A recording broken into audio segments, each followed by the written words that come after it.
സമസ്ത കേരള ജംഇയ്യത്തുൽ ഉലമ രൂപീകരിച്ചതിന് ശേഷവും അതിനു മുൻപും വിദ്യാഭ്യാസ പ്രവർത്തനങ്ങൾക്ക് വലിയ പ്രാധാന്യം നൽകിയിട്ടുണ്ട് മുസ്ലിം സമുദായം. ബ്രിട്ടീഷ് ഭരണകാലത്ത് സമാനതകളില്ലാത്ത വെല്ലുവിളികൾ മുസ്ലിമുകൾ നേരിട്ടു. ഇതിന് പ്രതിരോധമെന്നോണം രാജ്യവ്യാപകമായി ഉലമാക്കൾ മതപഠന കേന്ദ്രങ്ങൾ ആരംഭിച്ചു.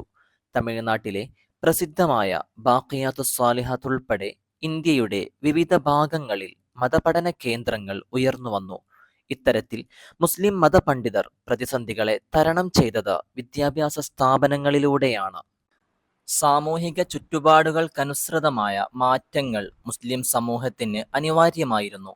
വൈജ്ഞാനികപരമായ മുന്നേറ്റങ്ങളാണ് സമൂഹത്തിന്റെ ആത്യന്തികമായ ഉന്നതിയെ മുന്നോട്ട് കൊണ്ടുപോവുകയുള്ളൂ എന്നതാണ് പണ്ഡിതവൃന്ദം മനസ്സിലാക്കുന്നത്. ഇസ്ലാമിനെതിരെയുള്ള ഒളിയമ്പുകൾ ധിഷണമായ അറിവുള്ളവർക്ക് ചെറുത്തുനിൽക്കാൻ സാധിക്കുകയുള്ളൂ എന്നതാണ്. അങ്ങനെയാണ് കേരളത്തിലെ ഉയർന്നുവരുന്ന പുത്തനാശയങ്ങളിൽ നിന്ന് സാധാരണക്കാരെ സംരക്ഷിക്കേണ്ടതിന്റെ ഉത്തരവാദിത്ത ബോധം അവർ ഏറ്റെടുക്കുകയുണ്ടായത്.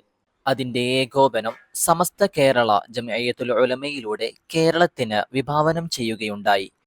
വിജ്ഞാനത്തെ ഒരായുധമാക്കി മുന്നോട്ട് വെക്കുകയും ശത്രുക്കളെ ആശയങ്ങളെ കൊണ്ട് മുട്ടുമടക്കുകയും ചെയ്തു.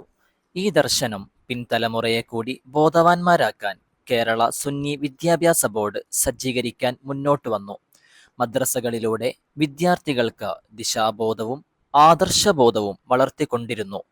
സാമൂഹിക വ്യതിരിക്തകളിൽ വ്യക്തമായ കാഴ്ചപ്പാടുകൾ സമസ്തയിലൂടെ കേരളം കണ്ടറിഞ്ഞു. 10,000-ലധികം മദ്രസകളിലൂടെ ലക്ഷക്കണക്കായ കുട്ടികൾക്ക് ഇസ്ലാമിക പാഠ്യങ്ങളും ആദർശബോധവും നൽകിയ ഈ പ്രസ്ഥാനത്തിൽ കാലാനുസൃതമായ മാറ്റങ്ങളെ സ്വാഗതം ചെയ്യുകയുണ്ടായി. ഇതിൽ വിദ്യാർത്ഥികളെ അവരുടെ മതപഠനത്തോടുകൂടെ ഉന്നത വിദ്യാഭ്യാസത്തിന് പ്രാപ്തരാക്കുന്ന ഒരു സമന്വയ പാഠ്യ പദ്ധതിയാണ് സമസ്ത മുന്നോട്ട് വെക്കുന്നത്. അങ്ങനെയാണ് ദർസി സമ്പ്രദായത്തിൽ നിന്ന് ശരിയാത്ത് കോളേജുകളും ദഅ്വ കോളേജുകളും കുല്ലിയകളും ഉയർന്നുവരുന്നത്. ഈ ഒരു ലക്ഷ്യമാണ് ജാമിഅത്തുൽ ഹിന്ദ് അൽ ഇസ്ലാമിയയിലൂടെ സമസ്ത മുന്നോട്ട് വെച്ചത്. ഖുർആൻ, ഹദീസ്, ഫിഖ്ഹ് പഠനങ്ങൾ നടത്തുന്നതോടൊപ്പം തന്നെ പ്രധാന സർവകലാശാലകളുടെ ബിരുദവും ബിരുദാനന്തര ബിരുദവും നേടിയ സാമൂഹിക ചുറ്റുപാടുകളിൽ കൃത്യമായ നിലപാടുകളുള്ള ഒരു കൂട്ടം പണ്ഡിതരെ ഇതിലൂടെ വാർത്തെടുക്കുകയാണ് ഉദ്ദേശം. ലോകത്തിന്റെ ഏത് കോണിൽ ചെന്ന് സംസാരിക്കാനും തന്റെ വിശ്വാസത്തെയും സംസ്കാരത്തെയും ആധുനിക ലോകത്തിന് മുൻപിൽ കൃത്യമായി അവതരിപ്പിക്കാനും കഴിയുന്ന ഒരു പുതിയ പണ്ഡിത സമൂഹത്തെ ഇതിലൂടെ സമസ്ത നേടിയെടുത്തു. ധാർമ്മികതയും അക്കാദമിക മികവും കൈകോർക്കുന്ന ഒരു സംസ്കാരം സമൂഹത്തിൽ വേരുറപ്പിക്കുക എന്നതാണ് ഈ ദൗത്യത്തിന്റെ കാതൽ. മതഭൗതിക സമന്വയ വിദ്യാഭ്യാസം ഒരുപോലെ നൽകുന്ന ഇന്ത്യയിലെ ഏറ്റവും വലിയ സംവിധാനമാണ് ജാമിഅത്തുൽ ഹിന്ദ് അൽ ഇസ്ലാമിയ.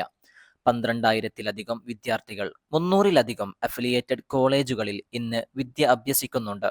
ഇവരെ സാമൂഹിക ദിശാബോധമുള്ളവരായി വളർത്തിയെടുക്കാൻ 2,000-ലധികം മതഭൗതിക പണ്ഡിതന്മാരും ജാമിഅത്തുൽ ഹിന്ദിന്റെ കീഴിൽ തന്നെ സേവനമനുഷ്ഠിച്ചു വരുന്നു.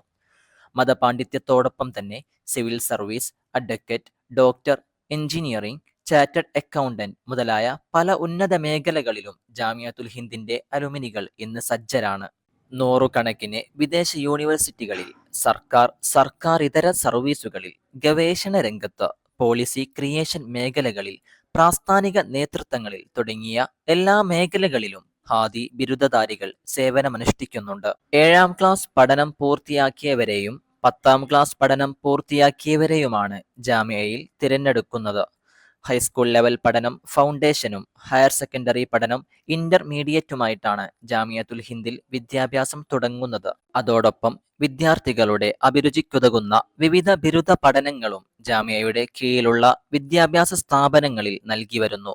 തുടർന്ന് ബിരുദാനന്തര ബിരുദവും നേടി സാമൂഹിക നേതൃത്വത്തിലേക്ക് ഈ മതപണ്ഡിതരെ ജാമിഅത്തുൽ Hind വഴികാട്ടുന്നു.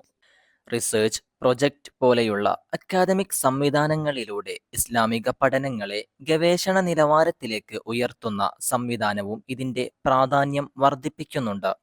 Advanced post graduate diploma കോഴ്സുകളും ചുരുങ്ങിയ കാലയളവിൽ പൂർത്തിയാക്കാൻ സാധിക്കുന്ന വിദ്യാഭ്യാസ പ്രോഗ്രാമുകളും ഇതിന്റെ ഭാഗമാണ്. ഈ ഒരു അവസരമാണ് ജാമിയത്തുൽ ഹിന്ദ് അൽ ഇസ്ലാമിയ സമൂഹത്തിലേക്ക് തുറന്നുവെക്കുന്നത്. ശാസ്ത്ര സാങ്കേതിക വിദ്യകളിലും സാമൂഹിക സാമ്പത്തിക മേഖലകളിലും വിദ്യാർത്ഥികൾ ചെറുപ്രായത്തിൽ തന്നെ പഠനം തുടങ്ങി ഇന്ന് ലോകോത്തര നിലവാരമുള്ള യൂണിവേഴ്സിറ്റികളിലേക്ക് വിദ്യാർത്ഥികളെ തിരഞ്ഞെടുക്കുന്ന രൂപത്തിലേക്ക് ജാമിയയുടെ നിലവാരം ഉയർന്നു വന്നു. കർമ്മശാസ്ത്രത്തിൽ പ്രാധാന്യം നൽകിയ പൊന്നാനി മഖ്ദൂമിയ സിലബസിന് പുറമെ ഇൽമുൽ അഖീദയും ഇൽമുൽ മന്തിഖും ഇൽമുൽ ഫലഖും പര്യാപ്തമാക്കുന്ന രീതിയിലേക്ക് സിലബസിനെ വിപുലീകരിച്ചു. ഇത് വിദ്യാർത്ഥികൾക്ക് ഗവേഷണ തുല്യമായ പഠനത്തിന് സഹായകമായി. സാമൂഹിക രംഗത്ത് വരുന്ന പുതിയ വെല്ലുവിളികളെ വൈജ്ഞാനികപരമായി തന്നെ നേരിടാൻ പ്രബോധകരെ സജ്ജരാക്കി.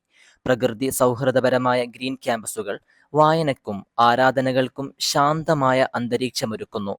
ഇന്ത്യയിലെ തന്നെ മികച്ച ലൈബ്രറികളിൽ ഒന്ന് ഈ അറിവിന്റെ കേന്ദ്രത്തിന് മാറ്റുകൂട്ടുന്നു. ഇതിലൂടെ ജാമിയത്തുൽ ഹിന്ദ് സമൂഹത്തിന് നൽകുന്നത് സഹിഷ്ണുതയുള്ള ഒരു വിഭാഗത്തെയാണ്. കാരണം അവർ ലോകത്തെ പഠിച്ചത് വിവേകത്തോടെയാണ്. ഇതര മതങ്ങളെയും സംസ്കാരങ്ങളെയും ബഹുമാനിച്ചുകൊണ്ട് ഇന്ത്യയുടെ മതേതര പൈതൃകം കാത്തുസൂക്ഷിക്കാൻ ഈ വിദ്യാർത്ഥികൾക്ക് സാധിക്കുന്നു. അന്ധവിശ്വാസങ്ങൾക്കും തീവ്രവാദ ചിന്തകൾക്കും എതിരായ പ്രതിരോധമുള്ള ഒരു സമൂഹം. ആയത്തിലുള്ള ഇസ്ലാമിക ജ്ഞാനവും ശാസ്ത്രീയ അവബോധവും ഉള്ളതിനാൽ തെറ്റായ വ്യാഖ്യാനങ്ങളെ ചോദ്യം ചെയ്യാനും സമൂഹത്തെ നേർവഴിക്ക് നടത്താനും അവർക്ക് കഴിയുന്നു. ഇത് കേരളീയ സമൂഹത്തിന് വലിയ ഒരു അനുഗ്രഹമാണ്. ഇവർ വിദ്യാഭ്യാസം നേടുന്നതിലൂടെ സ്വന്തം കുടുംബത്തിന് സാമ്പത്തികമായും ധാർമ്മികമായും തുണയാകുന്നു. രാജ്യത്തിനകത്തും പുറത്തുമുള്ള വിവിധ മേഖലകളിൽ അവർ തങ്ങളുടെ കർമ്മമണ്ഡലം കണ്ടെത്തുകയാണ്. ഇത് മുസ്ലിം സമുദായത്തിന്റെ മാത്രമല്ല, രാജ്യത്തിലെ മൊത്തത്തിലുള്ള വികസനത്തിന് മുതൽക്കൂട്ടാണ്. അറിവിലൂടെ വെളിച്ചത്തിലേക്ക് എന്നത് ജാമിയത്തുൽ ഹിന്ദ് അൽ ഇസ്ലാമിയയിലൂടെ സമസ്ത കേരള ജംഇയ്യത്തുൽ ഉലമ എന്ന പ്രസ്ഥാനത്തിന്റെ സ്വപ്നമാണ്. ഈ പ്രസ്ഥാനം മുന്നോട്ട് വെക്കുന്നത് ഒരു ലക്ഷ്യബോധമുള്ള സന്ദേശമാണ്. അറിവിനെ ധാർമ്മികതയിൽ നിന്നും ധാർമ്മികതയെ അറിവിൽ നിന്നും വേർതിരിക്കരുത്. ഈ സമന്വയം പുതിയ ഒരു തലമുറയെയും അതിലൂടെ പുതിയ ഒരു സമൂഹത്തെയും സൃഷ്ടിക്കും. അറിവുള്ള ജനതയുണ്ടാവുക എന്നത് ഓരോ സമൂഹത്തിലെയും അനിവാര്യ ഘടകമാണ്. സമസ്തയിലെ ഈ വിദ്യാഭ്യാസ വിപ്ലവം തുടരുകയാണ്. വിദ്യാഭ്യാസം പൗരന്മാർക്ക് ഉന്നതി നൽകുകയും അതുവഴി രാജ്യത്തിന് കരുത്തു നൽകുകയും ചെയ്യുക എന്നതാണ് ജാമിയത്തുൽ ഹിന്ദ് അൽ ഇസ്ലാമിയയുടെ പരമമായ ദൗത്യം. അറിവിലൂടെ വെളിച്ചത്തിലേക്ക് ജാമിയത്തുൽ ഹിന്ദ് ഒരു പുതിയ സമൂഹത്തിന് പിറവി കൊടുക്കുന്നു.